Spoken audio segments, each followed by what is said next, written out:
वो कहते हैं ना कि हमें किसी पर विश्वास नहीं करना चाहिए और यही नियम बिजनेस पर भी लागू होता है। लेकिन ये बात तो हम सब जानते हैं, क्यों है ना? गलत। क्योंकि भले ही लोगों ने और बिजनेसेस ने कई बार हमें धोखा दिया है, पर फिर भी हम ऑनलाइन शॉपिंग करते ही करते हैं और उन कंपनीज पर खर्च करते हैं जिन्होंने बार बार हमसे झूठ बोला। अगर आपको इन बातों से कोई फर्क नहीं पड़ता तो इसका मतलब है कि आपको किसी चीज से फर्क नहीं पड़ेगा।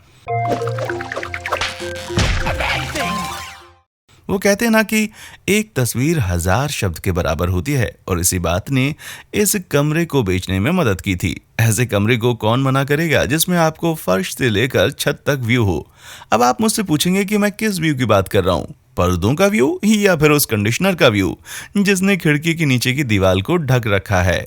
डाइटर्स रिजॉइस, आप जितना चाहे उतना पी सकते हैं क्योंकि इनमें बहुत ज्यादा कैलोरीज नहीं होती जितना कि फिटनेस के शौकीन लोग बताते हैं।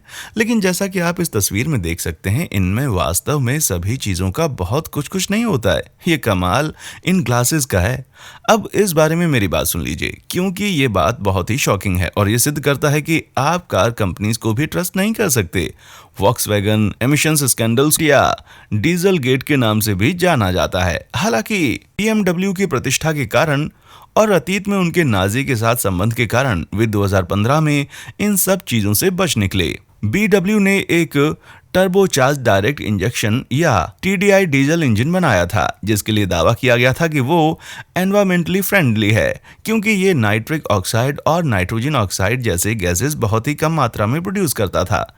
ऐसा पता चला था कि TDI में डिफीट डिवाइस बिठाया गया है, जिसे इस तरह से डिजाइन किया गया था ताकि जब भी उसे लैब टेस्टिंग के लिए ले जाया जाए वो काम करना शुरू कर दे, ताकि वो टेस्टिंग चलते वक्त कम पॉल्यूशन क्रिएट करे। टेस्टिंग में नहीं होती है तब ये 14 गुना ज्यादा एमिशन किया करती थी।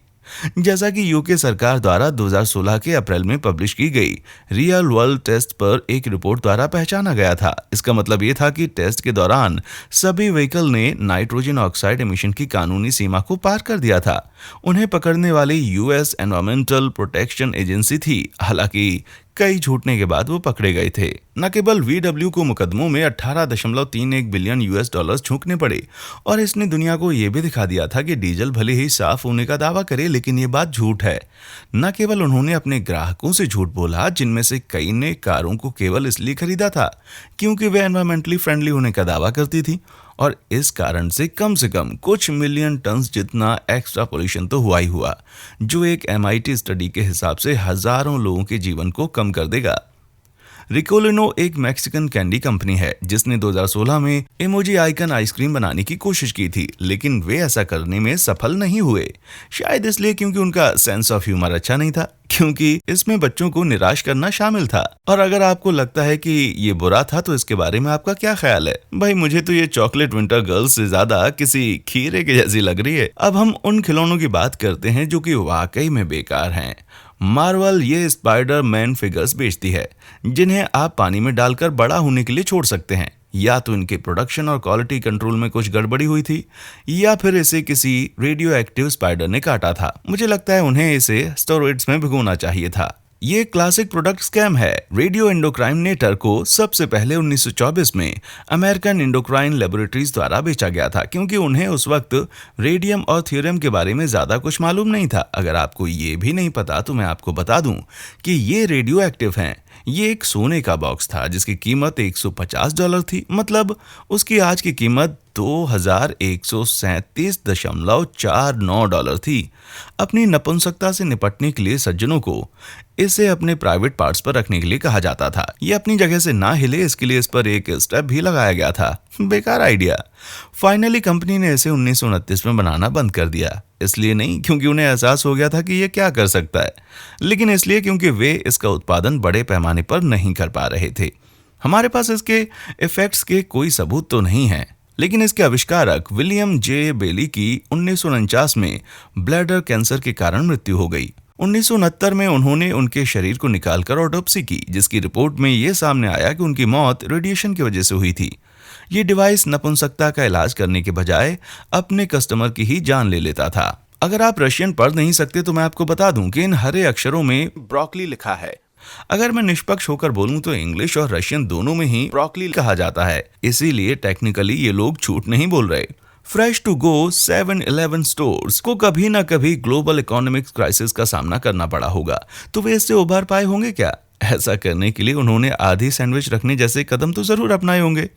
पैकिंग में तो ये पूरी तरह से भरे हुए दिखते हैं, लेकिन जब आप इन्हें खाने के लिए खोलते हैं तब आपको निराशा के अलावा और कुछ हाथ नहीं लगता। 2005 में वाइब्रम ने नंगे पांव रहने के विकल्प के रूप में अपने 5 फिंगर्स जूतों की मार्केटिंग की। इसका उद्देश्य लोगों को प्रकृति का अच्छे से अनुभव कराना था। अच्छा होता कि वे वहीं पर थम जाते, लेकिन वे नहीं रुके। वाइब्रम ने यह दावा किया कि उनके 5 फिंगर्स एंकल में मोच और प्लांटर फेसिसाइड्स के जोखिम को कम करता है। प्लांटर फेसिसाइड्स एक ऐसा डिसऑर्डर है जिसमें एड़ी और पैरों के निचले हिस्से में दर्द होता रहता है। लेकिन वे यहाँ पर नहीं रुके और भी जोर दिया, ये पोस्चर इंप्रूव करने के साथ साथ न्यूरल फंक्शन को भी स्टिमुलेट करता है। बेशक उन्होंने झूठ बोला था, कई लोगों ने इसको खरीदा पर उसके बाद उनको कोई फायदा नजर नहीं आया, तो विब्रम को इसके लिए $3.75 मिलियन का हर्जाना भरना पड़ा। इसे कहते हैं अपने ही पैरों पर कुल्हाड़ी मारना। अगर आपको बोची बॉल के बारे में नहीं मालूम तो मैं आपको बता देता हूँ इसका इस्तेमाल। इटली में आविष्कार की गई एक गेम में होता है। ये बहुत हद तक कंचे खेलने जैसा ही होता है, बस फर्क इतना ही है कि ये बॉल्स बड़े होते हैं और इनका नाम बोची होता है। लेकिन ये बने किस चीज के होते हैं? इस किस्से में ये बिलियर्ड बॉल्स और सीमेंट के गुच्छे से बने हैं।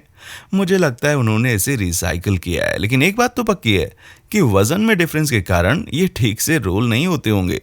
मुझे लगता है ऐसा करने वाले गद्दार को जेल भेज देना चाहिए। 2016 में लोगों के बीच मरमेड ब्लैंकेट्स का क्रेज बढ़ता जा रहा था। इससे अच्छा क्या होगा कि आपको अपने बचपन की फैंटेसीज को जीने का मौका मिलता है, साथ ही आपके पैर भी गर्म रहते हैं। लेकिन जब आप इनका ऑर्डर ऑनलाइन देते हैं तो कृपया सावधान रहें, क्योंकि आप नहीं चाहेंगे कि आप मेरमेन की जगह कुछ और नजर आए। चूहों और दिल के शेप के बलून्स तो हम सबको पसंद है और सुनने में अच्छा लगता है ना, लेकिन अनलकी खरीदारों के लिए जिन्होंने इन्हें वैलेंटाइंस डे पर खरीदने का सोचा, उन्हें निराशा का सामना करना पड़ा, क्योंकि ये बलून वैसे बिल्कुल भी नहीं थे जैसा कि ये होने का दावा करते थे। वाइब्रम एकमात्र ऐसी कंपनी नहीं है जिन्होंने मार्केटिंग में अपने प्रोडक्ट की बढ़ाई की है। स्केचर्स ने भी कुछ ऐसा ही किया था। वे दावा करते थे कि टोनिंग शूज की मदद से आप सेक्सी बॉडी पा सकते हैं, आपको बस इन्हें पहनने की जरूरत है। उनके इस एडवर्टीजमेंट में आप महिलाओं को ये शूज पहनकर गॉर्जियस सुपर मॉडल्स में तब्दील होता हुआ देख सकते हैं, बिल्कुल सिंड्रेला की तरह। बस यहाँ सौतेली बहनें, टाइम लिमिट और फेरी गॉड मदर की कमी है। अब इसे एक स्टेप और आगे ले जाते हैं। उनका ये भी कहना था कि ये मसल स्टोन करने में, वेट लॉस करने में और कार्डियोवैस्कुलर हेल्थ में भी सुधार लाता है।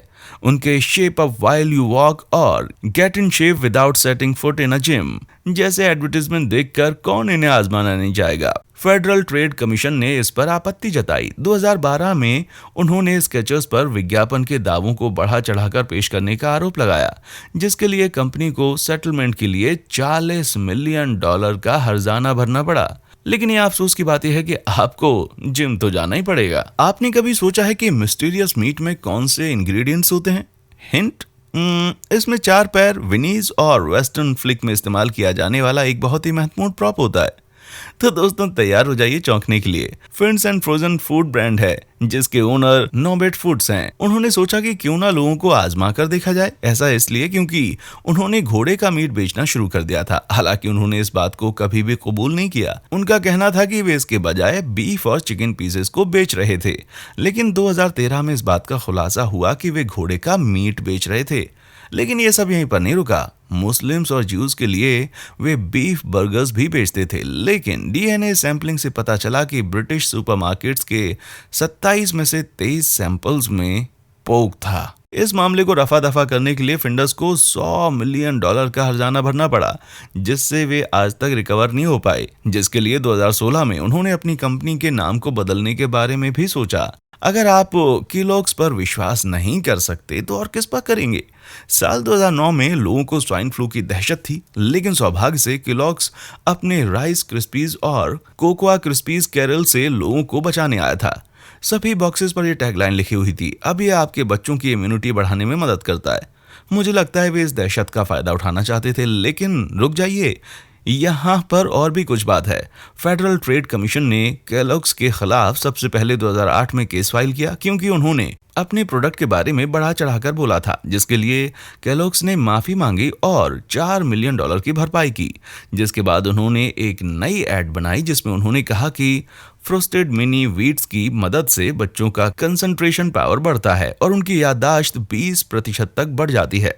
इस बात ने एफटीसी को और ज्यादा अनॉय किया और उन्होंने केलॉग्स को अपने ग्राहकों को पैसे वापस करने के लिए कहा। जिसके बाद स्वाइन फ्लू वाली उनकी इम्यूनिटी वाली बात ने केलॉग्स को एक बार फिर से $5 मिलियन का खर्चा करवाया।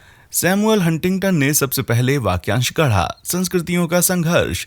लेकिन एक्सपेक्टेशंस के क्लैश के बारे में आपका क्या ख्याल है? ऑनलाइन ऑर्डर करना हमेशा से ही रिस्की रहा है, लेकिन ये रिस्क तब बढ़ जाता है जब आप चाइना से कुछ मंगवा रहे होते हैं। ये बात पक्की है कि वो चीज सस्ती होगी, लेकिन इसके पीछे बहुत बड़ा राज है। खरीदार सावधान रहें। एक बात है, लेकिन अगर खरीदार से कहा जाए कि वे स्पेसिफिकेशंस भी चेक करें तो आप क्या कहेंगे? एडम हेज ने अपने कमरे के लिए रग कारपेट एम्ब्रॉयडर्ड ऑर्डर किया था, लेकिन उन्होंने अमेज़न पर उस प्रोडक्ट के बारे में क्या लिखा है ये नहीं पढ़ा, जिसमें लिखा था कि वो डॉल्स हाउस का मिनिएचर रग कारपेट था।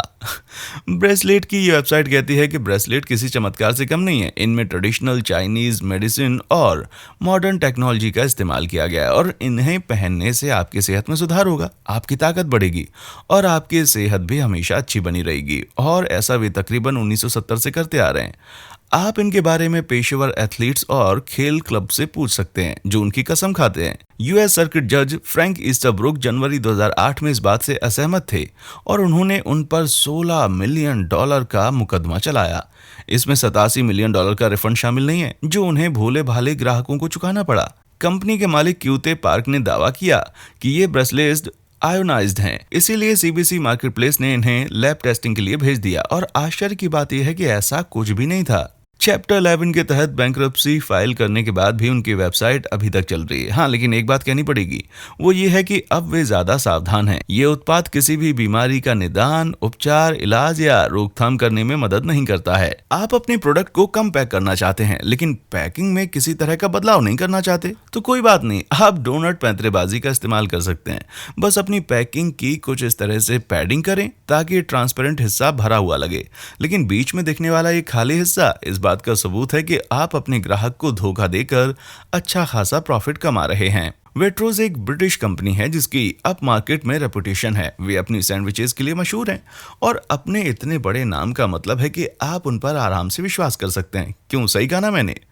मैं आपको यहाँ एक सुझाव देना चाहूंगा कि यदि आप 1 घंटे तक पर्याप्त पोषण चाहते हैं तो उनकी हेल्यूमिनी और रोस्टेड पेपर से दूर रहें। एक बार फिर से हम केलॉग्स की बात कर रहे हैं जो कि सबके पसंदीदा निर्माता हैं। उनके जंबू 2 स्कूप्स राइजन ब्रांड हैं। उनके हर बॉक्स में कम से कम 2 चम्मच किशमिश तो है ही, यहाँ तक कि इस बॉक्स पर भी 2 स्कूप्स दिखाए गए हैं। लेकिन अफसोस, जब आप इसे माप कर देखते हैं तो शायद आपको 1 चम्मच जितनी ही किशमिश मिलेगी। यदि आप चाइनीज अक्षर नहीं पहचानते तो मैं आपको बता दूं कि बाईं ओर पीले अक्षर में लिखा है, इसमें सर भी है। ये आपके लिए उचित साबित होगा जब आप मलेशियन श्रिम्प हेड स्ट्यू उटैक उटैक बनाना चाहेंगे। भगवान का शुक्र है कि उनकी पैकेजिंग इस बात को स्पष्ट करती है और ये श्रिम्प दिखने में कितने जूसी लगते हैं, है ना? बढ़िया डील। इनमें से कौन से प्रोडक्ट ने आपको सबसे ज्यादा निराश किया? नीचे कमेंट सेक्शन में आकर हमें जरूर बताएं। देखने के लिए शुक्रिया।